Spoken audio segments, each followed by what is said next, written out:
I recognized him by the way he walked, hunched over, dragging his feet as if he carried the weight of his entire life on his back. I never imagined I would see the man who was once my husband like this again, rummaging through torn bags and crushed cans just to survive. I was walking out of the bank with a folder tucked under my arm when I saw him leaning over a dumpster, separating scraps with dirty hands and stashing the aluminum cans into an old sack. My heart stopped. The whole world seemed to shrink down to that corner of the street. There he was, malnourished, beard overgrown, white hair matted, clothes covered in stains, and yet it was him, the man who had once shared my bed, my table, my dreams. I stood paralyzed on the sidewalk, unable to take a single step. I remembered the day he left home without a clear explanation, leaving only a brief, cold letter. "It's for the best." That abandonment broke me on the inside for years. I went from rage to contempt, and from contempt to a sadness that never fully went away. And now, after so much time, life was showing him to me like this, reduced to a can collector, invisible to everyone passing him by. I felt ashamed of my own thoughts. A part of me wanted to cross the street so I wouldn't be seen, so I wouldn't mix my past with that misery. But something stronger than pride pushed me to get closer. I took a step, then another. My heels clicked against the pavement, and he raised his head by instinct. Our eyes met. For a second, he recognized me. Then I saw the shock of memory flash across his face. His hands trembled. He tried to move away as if I were a ghost coming to collect an unpayable debt. "Is that you?" I asked with a thread of a voice that didn't sound like mine. He lowered his gaze, ashamed. "You shouldn't see me like this," he said. "Forget it. Go on your way." But before we continue, I want to extend a very special invitation to you. Subscribe to the channel and leave a like. This helps me see that you support me and enjoy my stories. And comment down below which city you are watching us from right now. Let's continue. I didn't go on my way. I stood there in front of him with my heart pounding out of my chest. I looked at him closely, the torn shoes, the fingers cracked from the cold, the eyes sunken from hunger. Nothing about this man resembled the one I knew, the respected engineer who wore crisp suits and spoke about construction projects with such passion. "Tell me, why are you living like this?" I demanded, no longer able to hide the trembling. "After everything that happened, I need to know." He pressed his lips together, looking around as if he feared someone might be listening. Then he shook his head slowly. "You should never have seen me again," he whispered. "I did everything so you wouldn't have to carry this." I stepped closer. I could smell the stale sweat, the streets, the poverty. "With what?" I asked. "With what did you do all this, Thaddeus?" That was when he looked up, and with eyes full of tears, he let out the sentence that split me in two. "It was to save you." I felt like I was running out of air. My legs went weak. I grabbed his arm so he wouldn't fall. "Save me from what?" I said, almost begging. Thaddeus tried to stay on his feet, but his body no longer responded. He fainted in my arms, collapsing onto the dirty asphalt like an old tree that can no longer hold itself up. I screamed for help. A couple of passers-by approached. We called an ambulance. While we waited, I knelt beside him, holding his head against my lap, just like I used to do when we were young and he got sick. I never thought I would hold him like this again. Fragile. Defeated. In the ambulance, the paramedic said he was dehydrated, with severe anemia and signs of chronic malnutrition. I could barely process those words. All I could see was his pale face and that sentence. It was to save you. At the hospital, they treated him in the emergency room. They informed me that he had been seen several times in the area, sleeping in makeshift shelters, refusing help, with no ID on him. When he woke up hours later, I was still there. "Leave," he said, as soon as he opened his eyes. "My worry doesn't belong to you anymore." "You never stopped belonging to me as part of my history," I replied, "and I'm not leaving until you tell me the truth." He closed his eyes, seeming to debate internally. Finally, with a broken voice, he murmured, "I didn't go broke because of bad decisions. I went broke because I obeyed." Obeyed who? I asked. He didn't answer. He turned his head toward the wall. His silence was harder than any confession. That night I slept sitting next to his gurney, still not understanding the magnitude of what I was about to discover. I thought about our marriage, the unexplained arguments, his sudden flight, the legal papers that arrived afterward like a dry blow, the ruin that I also lived through when he left me alone with debts I never understood. At dawn, when he opened his eyes again, he looked at me with deep sadness. "Everything I lost so that you would stay alive," he said. "And even so, you hated me." I felt a terrible knot in my throat. "I didn't know anything," I replied. "I thought you had betrayed me." A tear slid down his dirty cheek. "That was what I needed you to believe." In that instant, I knew I had lived deceived for years, that my resentment had been built on a carefully designed lie, and I understood that the misery he was living in wasn't the result of chance, but of a hidden sacrifice. I didn't yet know who was behind it all. I didn't know what real danger had stalked me back then, but something inside me ignited with force, the need to get to the bottom of that truth. I slowly caressed his hand. "Rest," I told him. "This time, you are not alone." As I watched him close his eyes again, under the harsh white hospital light, I understood that this reunion among trash and cans hadn't been a coincidence. It had been the beginning of a truth capable of destroying many lives and changing mine forever. Thaddeus slept almost all the next day, sedated by painkillers and exhausted by years of neglect. I stayed by his side without knowing exactly why, only with the certainty that if I left, something important would be lost in the shadows again. As I watched him breathe with difficulty, memories began to parade through my mind without permission, like a river breaking old levees. I met him when I was 28. He was a man full of plans, big words, strong hands. He worked day and night, and yet always found time to look at me as if I were his greatest achievement. He promised me a stable future, a house of our own, trips, peace of mind, and for many years, he delivered. We weren't rich, but we were happy in our own way. I sewed, managed the house, made every dollar stretch. He built, he fixed, he dreamed. Our marriage wasn't perfect. We had arguments, long silences, small wounds that never quite finished healing. But I never imagined the end would come as it did. Cold, without shouting, without explanations, without a single word that would allow me to understand it. One morning, he simply didn't come back from work. 2 days passed without news. I went to the precinct, the hospitals, his office. Nobody knew anything. On the 3rd day, a lawyer appeared at my house with a sealed envelope. Inside was a brief letter written in his handwriting. "Forgive me. It's for the best. Don't try to look for me anymore." That was the day my world started to break on the inside. For weeks I called him relentlessly. I wrote to him. His number ceased to exist. Nobody answered me. And little by little the final blows arrived. Debts I didn't know about, empty accounts, foreclosed properties. The legal papers appeared one after another like poisonous rain. In less than 6 months, I had lost everything: my husband, my stability, my home.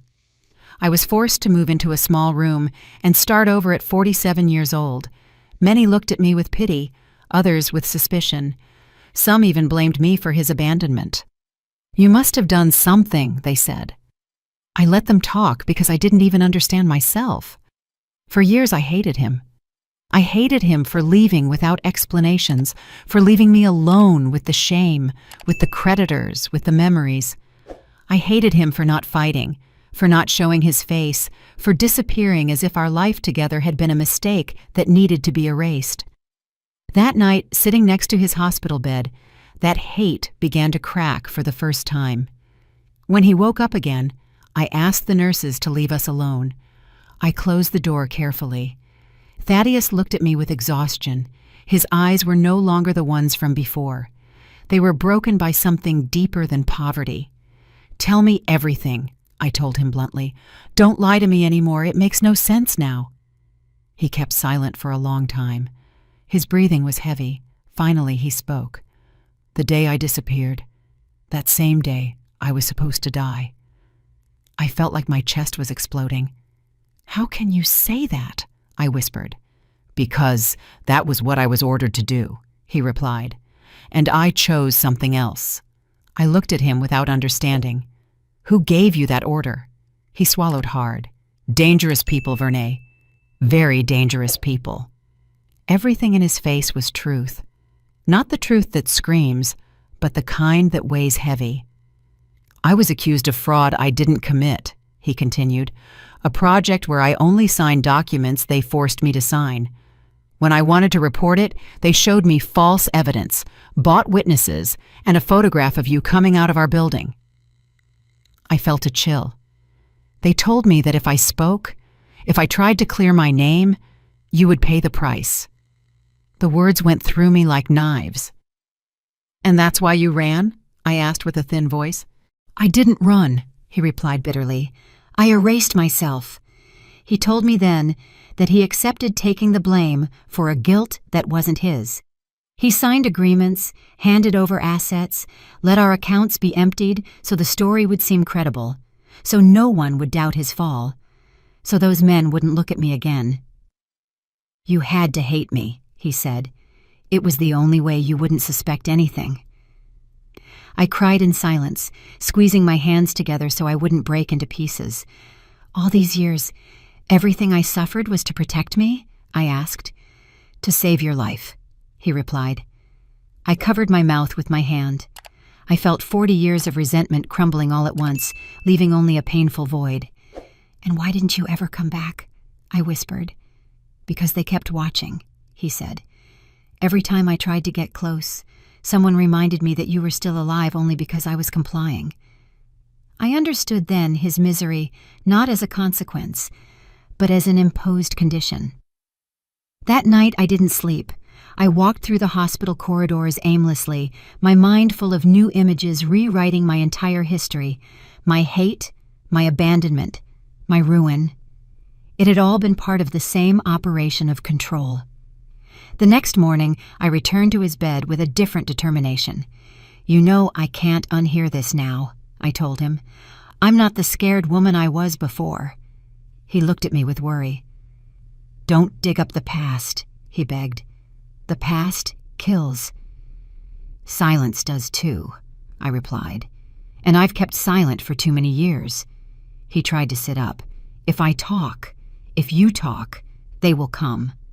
"Let them come," I said without trembling. "This time you won't be alone." For the first time in a long time, I saw fear in his eyes. Not for him, for me. "You don't know who you're messing with," he murmured. "You didn't know how many years of life you were stealing from me with your silence either," I replied. He pressed his lips together, crying without making a sound. That same day, strange people began to appear at the hospital. Men who didn't look like anyone's family. They asked about beds that didn't exist. They watched from afar. Thaddeus grabbed my hand in desperation. "They've already started," he whispered. I looked at him with the calm of someone who has already lost too much to back down. Then the end of this story has already started too. Because if he had become a ghost to save me, I was now willing to become the woman who would bring him back to life and make those who had destroyed him pay. The shadows of the hospital no longer seemed peaceful to me. Every hallway was an unanswered question, every unknown face a possible threat. Since Thaddeus's confession, my world had changed irrevocably. I was no longer just the woman who had reunited with her ex-husband in misery.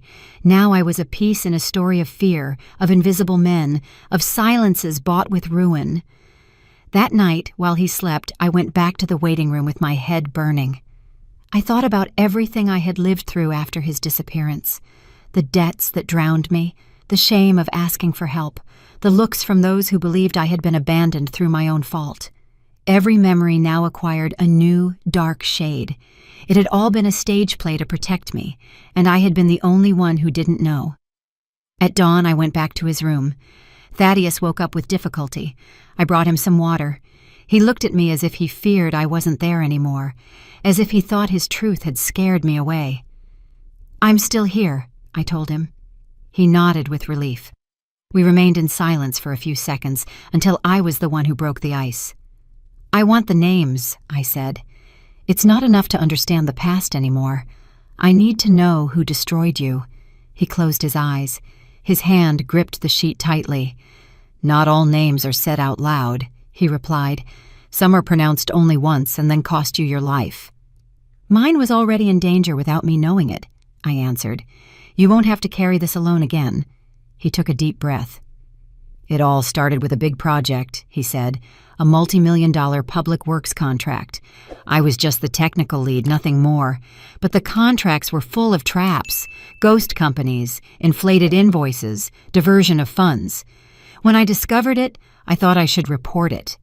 His voice broke. "That same night, I received the first threat." He explained that at first, he thought he could get out of it by paying, resigning, disappearing. But they never wanted just his silence. They wanted a culprit. They wanted a clean name to pin everything on. And he, with his position and his spotless record, was perfect. "When they realized I wouldn't cave," he continued, "they brought you to the table." I felt my stomach close up. "They showed me photographs of you entering and leaving our building," he said. "Schedules, routes, places where you were alone. They told me everything could turn into an accident." I brought my hand to my chest. I remembered several days when I felt someone following me for no reason. I never imagined it was real. "That was when I accepted," he whispered. "I signed everything. I handed over everything. I left without saying goodbye. You had to hate me so you wouldn't try to find me, so they would know the blackmail worked on me." I cried in silence. "And everything they took from us?" I asked. "The accounts? The house?" "It was part of the price," he replied. "It had to look like I had lost everything due to my own mistakes." "And you really lost it," I said bitterly. "Yes," he nodded, "because when the monster sees it can take, it's never satisfied." He wanted to say something else, but a coughing fit forced him to stop. I called the nurse. While she attended to him, I saw out of the corner of my eye a man watching the hallway from the back, too attentive to be a worried relative. When our eyes met, he turned his face immediately and walked away.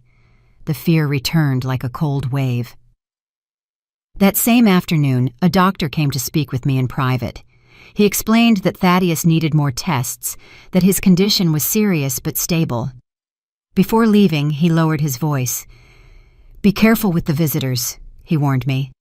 "Today, 3 people asked for him who don't seem to be from his circle." I felt my knees go weak. I returned to his room with a decision already formed in my chest. "I can't keep listening to you halfway," I told him. "If you're going to talk, talk now. We don't know how much time we have." He looked at me with pain. "There is something I never told you," he said. "That night, before disappearing, I left a box buried under the old workshop where I used to work. Nobody else knows about it. Inside are the originals of the documents that prove all the embezzlement." My heart jumped. "Why didn't you use them?" "Because then you would have died," he replied. "But now that they know I've surfaced, maybe it makes no sense to keep quiet anymore." We looked at each other for a long time. I understood that his silence hadn't only protected me, it had also protected many others who lived unaware of that network of corruption. "I want to go for that box," I told him. "No," he replied sharply. "It's dangerous." "It's more dangerous to sit still waiting," I answered. "You already sacrificed your life for me once. I won't let you do it again." He kept silent. Finally, he nodded with resignation. "In the back of the shop, behind a false shelf," he said. "Everything is there." That night, I barely slept. Every shadow in the hallway seemed like a threat, every sound a warning. The next morning, I left the hospital with my heart in a fist. I took a taxi and headed to the old workshop on the south side, now converted into an almost abandoned warehouse. The place smelled of old oil and dust. I walked with slow steps, holding my breath. I found the shelf, moved boxes, touched the wall until I found an irregular gap. I dug with a rusty tool that was there. My hands were shaking when I touched the buried metal box. I pulled it out with effort. It was heavy. I opened it with the key Thaddeus had described to me with words. Inside were sealed folders, thumb drives, contracts with real signatures, photos, recordings, enough evidence to take down more than one powerful name. I felt a mixture of terror and determination. It wasn't enough to know the truth. Now I held it in my hands. Leaving the workshop, I saw a car parked half a block away that started its engine immediately. I walked without looking back to a corner full of people and went into a store. I waited, watched. The car circled and finally disappeared. The game was no longer secret. I returned to the hospital with the box inside a regular shopping bag. Thaddeus was waiting for me awake. When he saw my eyes, he understood I had done it. I didn't say anything, just nodded. "Now they're not just chasing you and me," he said with sadness. "Now they're chasing the truth." "Let them try," I replied. "This time I don't plan to hide it." In that instant, I knew I had crossed an invisible border. I was no longer just the woman who cried, finding her ex-husband collecting cans. Now I was the guardian of a truth capable of destroying empires, and those who had played with our lives for years were no longer the only ones who knew their secrets. I returned to the hospital with the metal box pressed against my chest, as if I were carrying someone alive inside. Every step weighed on me, not just from the fear of being followed, but from everything that box represented: decades of lies, injustice, a life destroyed without me ever understanding why. When I entered Thaddeus's room again, he looked at me the way one looks at someone returning from a war. "I found it," I said barely, placing the bag under the bed. His eyes filled with tears. He closed his eyelids for a few seconds, as if praising God in silence. Then, "There is no turning back." "There never was," I replied. I sat next to the gurney. For hours, we didn't open the box. We stayed in silence, listening to the sounds of the hospital, as if we needed to gather strength to face what was coming. Finally, with trembling hands, I opened it. Inside were folders labeled by years, dates, stamps, names I didn't know but Thaddeus did, photographs of construction sites, maps, payment lists, and also my own accounts, my properties, my forged signatures. I saw documents where I appeared as a debtor of impossible sums, contracts where my name was linked to shell companies I had never heard of. Everything was made so that if one day they investigated me, it would look like I was the guilty one. I felt a dizziness so strong I had to close my eyes. "All this fell on me after you left," I whispered. "The debts, the seizures. I thought it was bad luck because of your abandonment." "It wasn't abandonment," he said with a broken voice. "It was a sacrifice.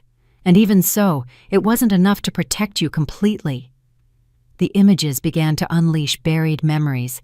The day I was evicted from the house without them looking me in the eye, the court notice that left me without savings, the humiliation of borrowing money from relatives who used to admire me, the sleepless nights wondering how to pay a debt I hadn't contracted, the years I became a burden to everyone. "I cleaned houses," I said with my throat burning. "In my 50s, I went hungry, I slept on borrowed sofas, and meanwhile they were using my name to launder money." I squeezed a document between my fingers. "Why didn't you warn me, Thaddeus?" I asked, crying. "Even if they had killed me, at least I would have died knowing the truth." "No," he responded with desperation, "because I still had one chip to negotiate for your life. You didn't know, but every time someone doubted my silence, I showed a photo of you as a reminder of why I was still obeying." My tears fell onto the papers. "So my misery was also part of the theater?" I said. "Yes," he nodded. "So it would look like you and I were totally destroyed, so no one would look further." For days, I went back mentally to each of the losses I had lived. Nothing had been chance, nothing had been bad luck. I had been carefully pushed to the edge of the abyss so the weight of guilt would fall on a man, and in passing, on his wife, dragged down by ruin. I walked out of the room, stumbling. I sat alone on a bench in the hallway. I looked at my aged hands, stained by life, by the hard work I never understood why I had to do. Now the answer was there. Someone had decided I had to fall to save a ring of criminals. That night, I couldn't go back to sleep. I opened the box alone in a small room where no one entered. I read the documents one by one. I followed the dates.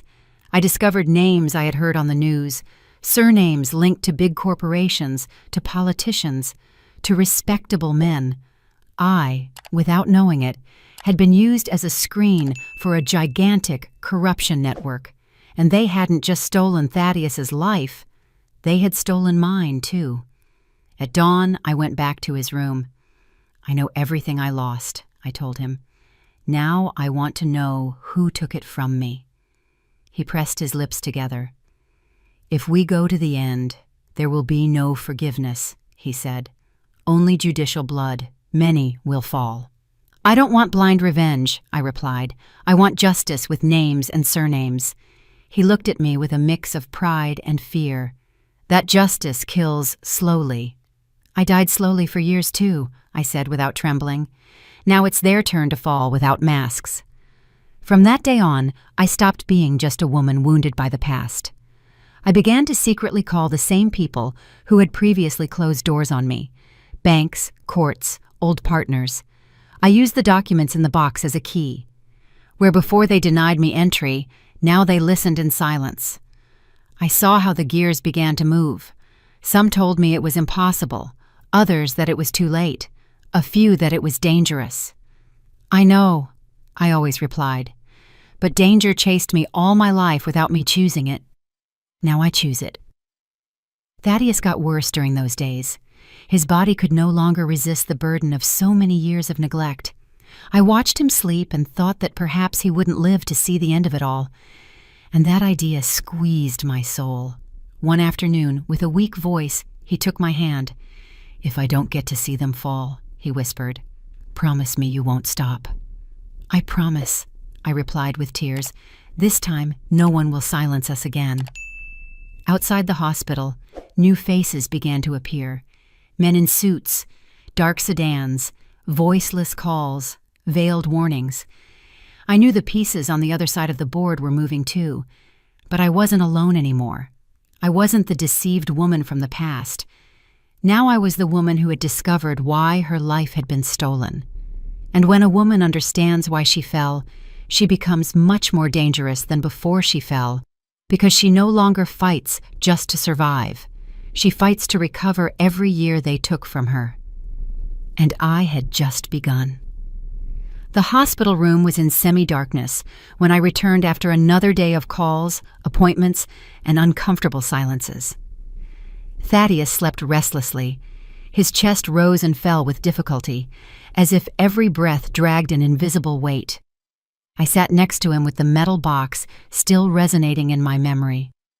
Outside, the night seemed too quiet for everything that was about to explode. When he opened his eyes, he looked at me with a mix of gratitude and guilt. "They've started moving, haven't they?" he whispered. "Yes," I replied. "They know someone has the documents." He closed his eyes wearily. "Then there is no easy way out of this." "There never was," I told him. "But now, for the first time, it's not just you against them." We kept silent for a few seconds. Then I leaned a little toward him. "There is something else you haven't told me, Thaddeus." "I know. I see it in your look, and I need it all now." His face hardened. For the first time since I had reunited with him, I saw true terror in his eyes. "That is the only thing I should never have told you," he murmured. "Because when you know, there will be no turning back for you." "There is no turning back for me since I saw you collecting cans," I replied. "Speak." He took long seconds to do it. Finally, with a broken voice, he let out the sentence that froze me to the bone. "If I talk, if I say the full names, they kill you." I felt a sharp blow to the stomach. "Just like that?" I whispered. "Just like that," he confirmed. "They aren't just corrupt businessmen. There are people from the state, officials, bought judges, people who make files disappear, and people. A shiver ran down my spine. I understood that this was bigger than I had imagined. It wasn't just about money. It was about raw power. That's why I agreed to fall, he continued. Because when they put your photo on the table and said everything could look like a mugging, an accident, I knew I wasn't negotiating my life. I was negotiating yours. My eyes filled with tears. And I hated you for years, I said. I buried you alive in my heart. That was what kept me alive, he replied, knowing that as long as you hated me, you were safe. I covered my face with my hands. The past was being rewritten with blows inside me. Every memory of rage was now transforming into a twisted, painful, extreme act of love. Tell me the names, I insisted. Even if they kill me tomorrow. He shook his head. First, we have to secure the evidence. It's not enough to have the box. They can erase traces, manufacture fires, assaults, accidents. We need the truth to come out in a way they can't cover up. How?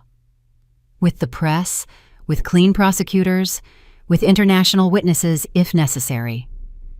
I took a deep breath. I understood that this was no longer just a family tragedy. It was a war against a rotten structure. Then tell me about them, I said, even without names yet. Thaddeus closed his eyes and began to recount in fragments. A consortium of companies, rigged bids, diversions of millions, projects that were never finished, officials who signed in exchange for envelopes, lawyers in charge of silencing whoever rebelled. He told me about an accountant who appeared suicided, about an engineer who fled after a false accusation, about a councilman who died in a supposed home accident. They all knew too much, he whispered, like me. I, without knowing it, had been the bargaining chip. That night, I left the hospital with a knot in my chest. I walked down the sidewalk looking at every stranger as a possible enemy. For the first time, I felt real fear, physical, not just emotional. Even so, I didn't stop. The next day, with the help of an old journalist who had investigated big cases years ago, I began to pull strings with extreme care. I showed him only a minimal part of the documents, enough for him to know this was real and huge. If this is true, he told me, more than one person is going to want your head. They wanted it before, I replied, only I didn't know it. That same afternoon, I received the first direct warning, a folded paper slipped under the door of my rental apartment. Leave the past where it is, or go with it. I trembled, but I didn't back down. I went back to the hospital that night. Thaddeus watched me as soon as I entered. They warned you, didn't they? I nodded. Yes, they've started. Then the clock is ticking, he said, and not in our favor. He took my hand with a strength that didn't seem to correspond to his weakened body. Listen to me well, he said. If this goes sideways, promise me you won't save me. Save yourself. No, I replied without hesitation. You already saved yourself once for me. Now we save ourselves together, or we fall together. His eyes filled with an emotion I couldn't name.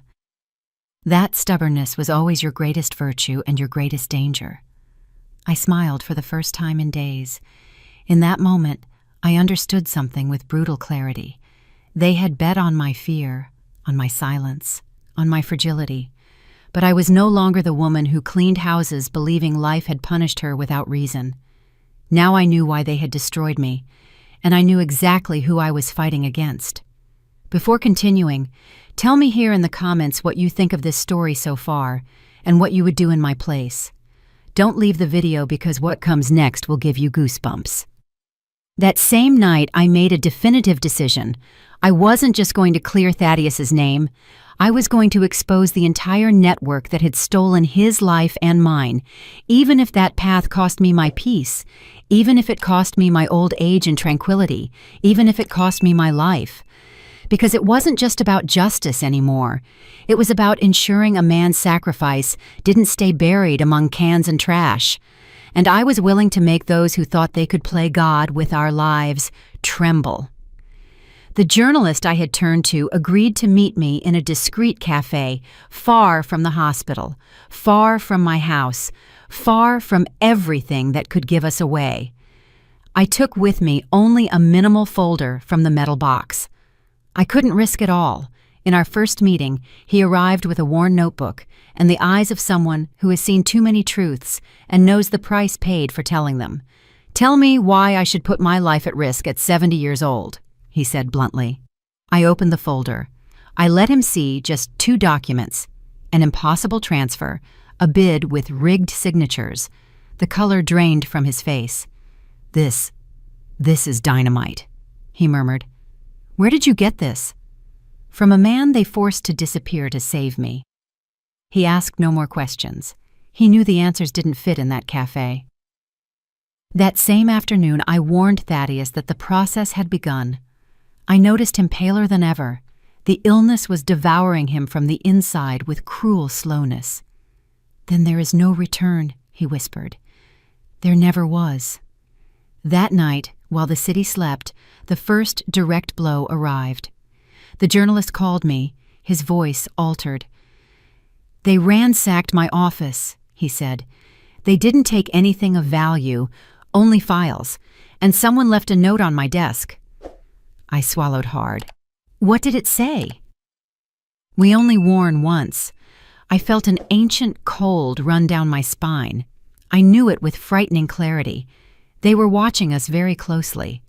I decided then to move everything to a place no one would suspect, a small safety deposit box in a provincial bank far from the political circuit. We deposited several encrypted copies of the files there. The journalist kept others in a place he didn't want to reveal to me. I kept a minimal copy as a last safeguard. That same week, a young district attorney agreed to review the material confidentially. We met in his office after night had fallen. He reviewed the names, the figures, the contracts. "If this is authentic," he said with a furrowed brow, "we are talking about a network that has been operating for more than 20 years. "It is authentic," I replied. "My life was destroyed to hide it." He looked me in the eyes with a seriousness I won't forget. "Then you aren't just looking for personal justice. You are about to touch very powerful people."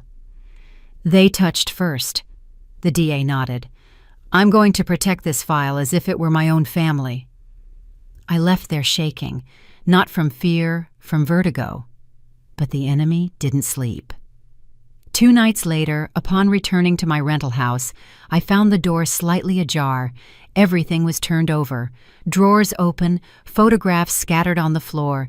Nothing of value was missing, nothing except one thing: my old wedding album. The message was clear: we know who you are, we know who you love. That dawn I hugged Thaddeus without saying a word. He understood. "Now they are going to attack where it hurts most," he whispered. "They already did before," I replied. "Nothing breaks me like before anymore." But I was lying, because the fear for him could indeed break me. Days later came the blow that almost destroyed us completely. Thaddeus got worse abruptly. High fever, respiratory failure. They transferred him urgently to intensive care. The doctor spoke to me with a harshness I already knew. If he survives the next 48 hours, he'll have a chance. I spent the whole night sitting outside the unit with my gaze fixed on a white wall. I thought that maybe he would never see the guilty fall, that perhaps his sacrifice would remain incomplete. Guilt squeezed my chest like an anvil. At dawn, the DA called me. "We are going to execute the first raids today." My heart skipped a beat. "So soon? If we wait more, they will destroy everything." "They are already trying."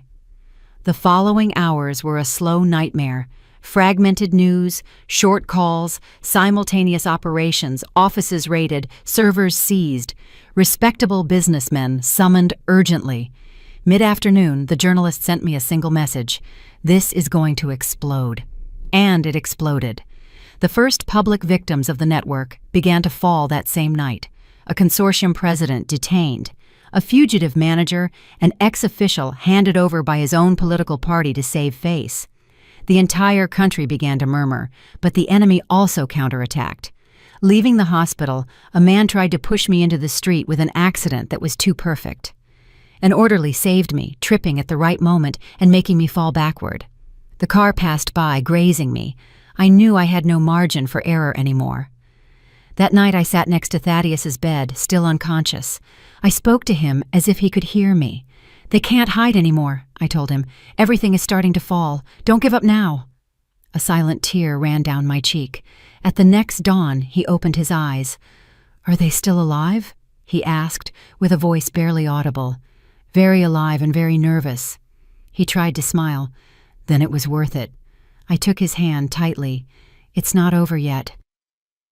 2 days later, the DA summoned me urgently. I entered his office with my heart racing. "We have evidence to go to trial," he said. "Names, money trails, recordings, everything. And the biggest ones." He kept silent for a second. "Also," I felt my legs trembling. "Then is it now or never?" "Exactly." When I left there, I knew the story that had started among trash bags was about to reach its point of no return. We were no longer just two victims. We were the crack through which an entire empire was crumbling. That night I told Thaddeus. "They are going to fall," I whispered. "All of them." He closed his eyes with a peace I hadn't seen before. "Then I can go in peace when it's time."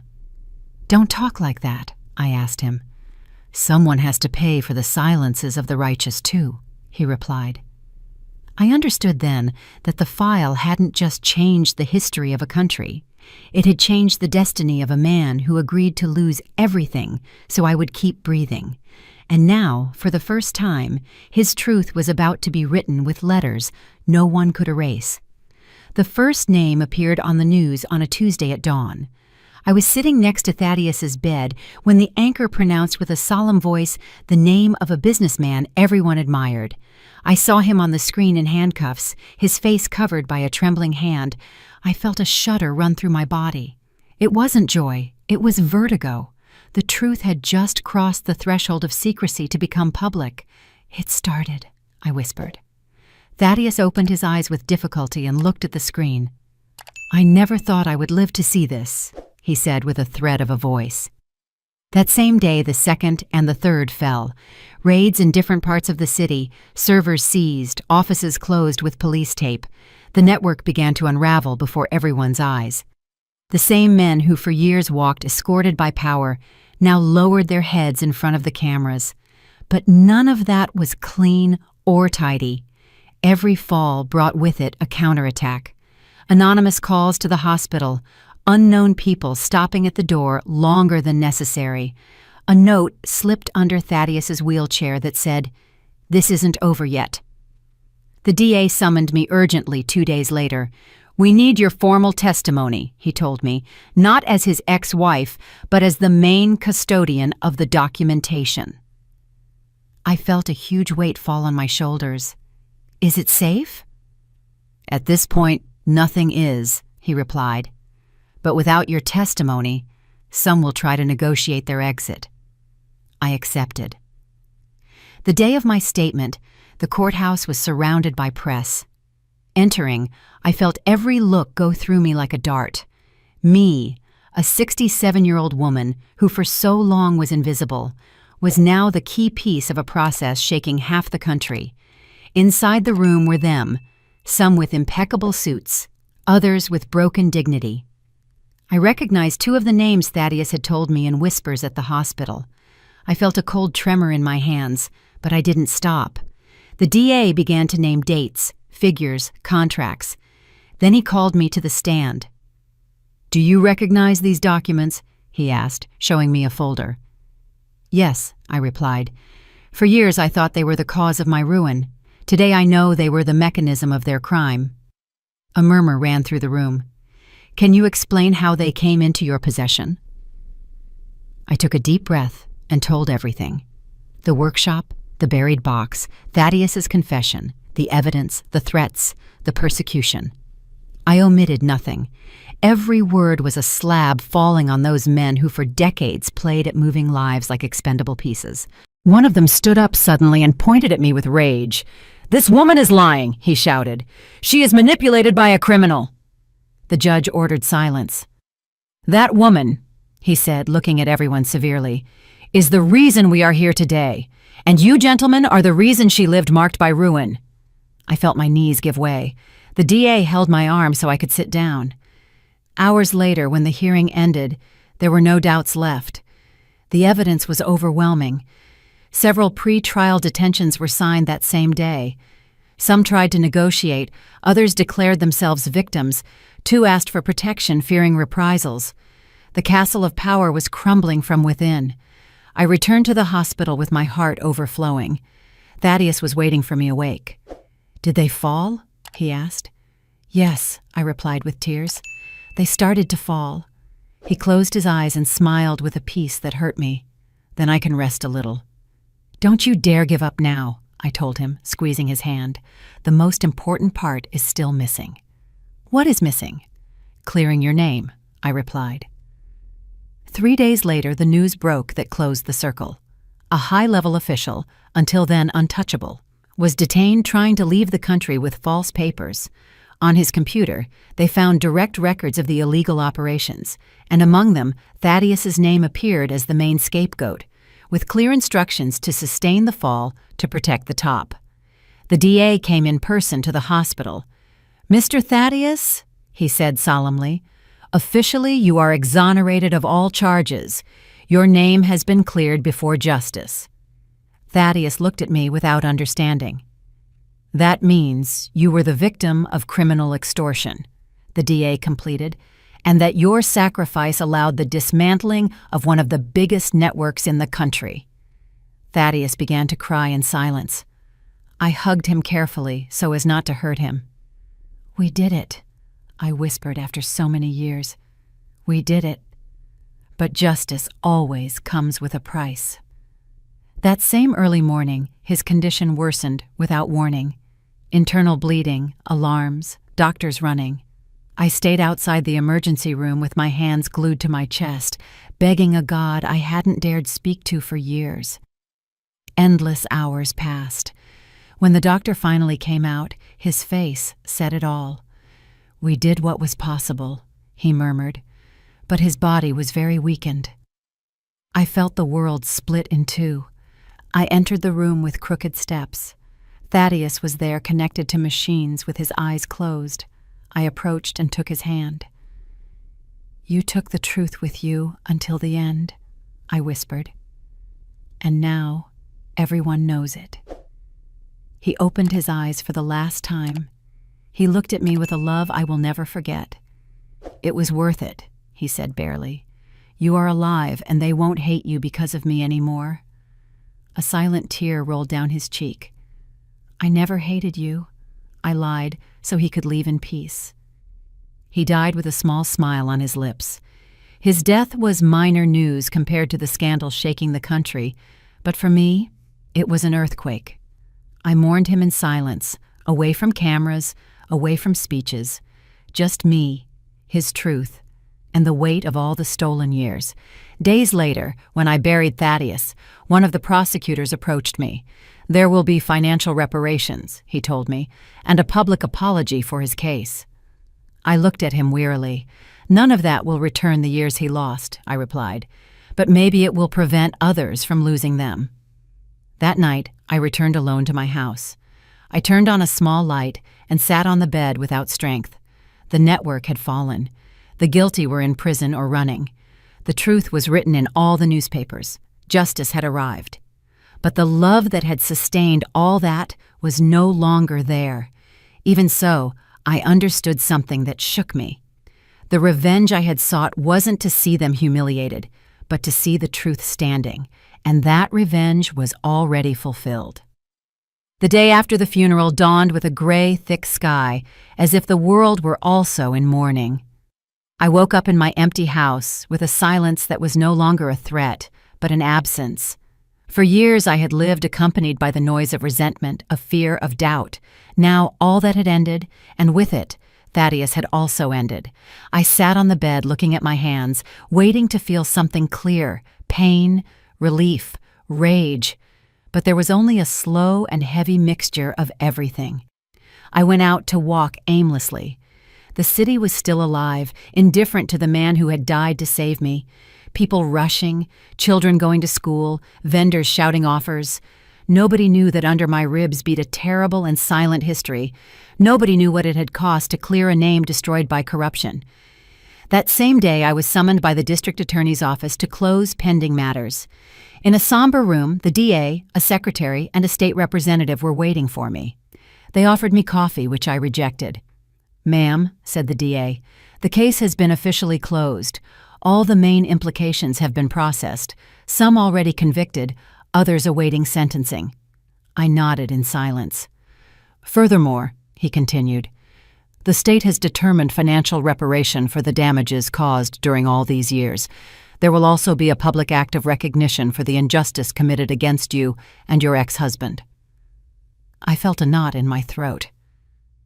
"He didn't live to hear those words," I said. "That weighs more than any money." The DA lowered his gaze. "We know, and it is a debt that can never be fully settled." I signed documents with a steady hand that didn't seem like mine. I accepted the reparation for a very simple reason. Not for me, but so that Thaddeus's sacrifice would have a real, tangible echo, proving that not everything remained buried with him. Upon leaving, journalists were waiting for me outside. Microphones, cameras, questions falling like stones. "How do you feel after everything that happened? What do you think of the corruption network? Do you forgive those responsible?" I didn't answer any. I walked among them with my head held high. Thaddeus had endured ruin in silence. I wasn't going to turn his story into a spectacle. That night, I returned home exhausted.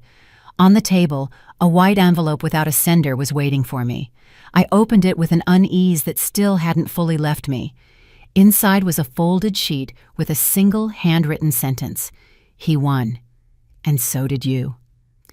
There was no threat, no resentment, just a belated acknowledgement from someone who surely understood there was nothing left to hide. I tore the sheet and threw it in the trash. The past no longer had permission to touch my present. With the days, the noise of the scandal faded. New news occupied the headlines. New culprits replaced the old ones in public attention. Life went on as it always does. But mine was different. I sold the small house where I had lived during years of poverty and bought a modest, bright apartment with a large window facing a park. I didn't want luxury. I didn't want ostentation. I just wanted space to breathe without fear. I placed few things: a table, 2 chairs, my books, the old photos rescued from the ruin. Among those photos was one of Thaddeus and me, the day of our wedding. I looked at it for a long time before deciding to put it in a simple frame on the dresser, not as a tribute to the husband who abandoned me, but to the man who sacrificed himself without me knowing. I started living slowly. I learned to enjoy the small things: the hot coffee in the morning, the sun coming through the window, the murmur of children playing in the plaza. For years I had lived with the feeling that the world owed me something. Now I understood that the only thing it really owed me was peace. A month after the closing of the case, the public act was held. I didn't want to go, but the DA insisted. "Not for you," he told me, "but for history." I accepted. In the grand hall of the courthouse, they read an official statement. They named Thaddeus as a victim of large-scale criminal extortion. They recognized that he had been used as a scapegoat, that his life had been destroyed to protect illegal interests. When they pronounced his full name, I felt the air break in my chest. They invited me to the front. I walked with slow steps. The auditorium watched me in silence. The DA handed me a folder with the final resolution. "On behalf of the state," he said, "we ask for forgiveness for arriving late." I took the folder. I didn't know what to answer. There were not enough words for so much damage, nor enough for so much closure. That night I returned home with a tired heart. I sat by the open window. The wind gently moved the curtains. I thought about the woman I was when Thaddeus disappeared, about the rage, the humiliation, the hunger, the hate that kept me standing for years. None of that had been in vain, I understood. Every tear, every fall, every unanswered night had brought me to this point of truth, but the price had been extremely high. Sometimes it hurts to think that if I had known before, maybe I could have done something different. Then I understand that is an illusion. They had the power. We only had silence as a shield, and he chose to carry it for me. One day, reviewing the box with the last documents I still kept, I found a small note folded between two contracts. It was old handwriting. I recognized it instantly. It was from Thaddeus. If you ever read this, it is because I am no longer here. Don't remember me as the man who fell, but as the one who loved you, even when he had to deceive you to save you. Losing you was the highest price, but saving you was my only victory. I cried like I hadn't cried in all those months. I cried without shame, without restraint, without pride. I cried for what was, for what couldn't be, for what he never got to live. With time, I learned to talk about him without my voice breaking. I learned to tell his story to whoever wanted to listen, not as a tragedy, but as an extreme act of love. Some told me he had been a hero. I said he had just been a cornered man who chose to save the one he loved. At 67 years old, I started over, not with illusions of youth, not with grandiose promises, but with something harder and more valuable: truth. Today I walk without fear. I no longer look back looking for shadows. I no longer wait for hidden blows. I no longer hate the man who one day disappeared without explanation. Today I know why he did it, and I know what he left me. He left me life. And although that gift came wrapped in ruin, pain, and silence, it was the greatest gift anyone could give me, because thanks to his sacrifice today, I can say with a serene heart that I am still here, alive, free, and for the first time in many years, in peace. Today I sit by the window of my small apartment and watch life pass by out there, and I still struggle to believe everything I survived. I hear the children playing in the park, I feel the sun coming slowly through the curtain, and for the first time in many years, I'm not afraid. I no longer check who walks behind me. I no longer tremble hearing a noise at the door. I no longer suspect every cup I bring to my lips. For too long, I lived thinking I had been abandoned, that the man I loved destroyed me out of selfishness, that my ruin had been the fault of his cowardice. And it turns out it was the opposite. It turns out he carried my pain so I would keep breathing. It turns out he lost his life to save mine without me knowing it. We lost years that no one will return to us. Years of hate, of silence, of hunger, of humiliation. Years I lived believing I was alone in the world. And today, I understand something that shakes me. All that time, even if I didn't know it, someone was paying for my freedom with his own sentence. I don't celebrate anyone's fall. I wasn't happy seeing them in prison. It didn't give me peace to see them defeated. My true peace came when I knew the truth, when his name was cleared, when I understood he hadn't lied to me out of cruelty, but out of love. Today I live with little, but I live calmly. I sleep in peace, I walk without fear, and every morning I give thanks for one simple and huge thing at the same time. I am still alive, and now I know why. At 67, I don't seek revenge. I seek silence. I seek calm. I seek to honor the sacrifice of a man who left carrying everything so I wouldn't carry anything. And I honor him by living. Living without fear, living without resentment, living without chains, because after so much pain, I also deserve to rest. Did you like the story, and which city are you listening from? Let's meet in the comments. If you like the story, you can support me by sending a super thanks so I can keep bringing more stories like this. Thank you so much for your sweet support. I'm looking forward to your comments on the story. On the screen, you can see 2 new life stories that I highly recommend. There's so much more on my channel. Don't forget to subscribe. See you in the next life story with love and respect.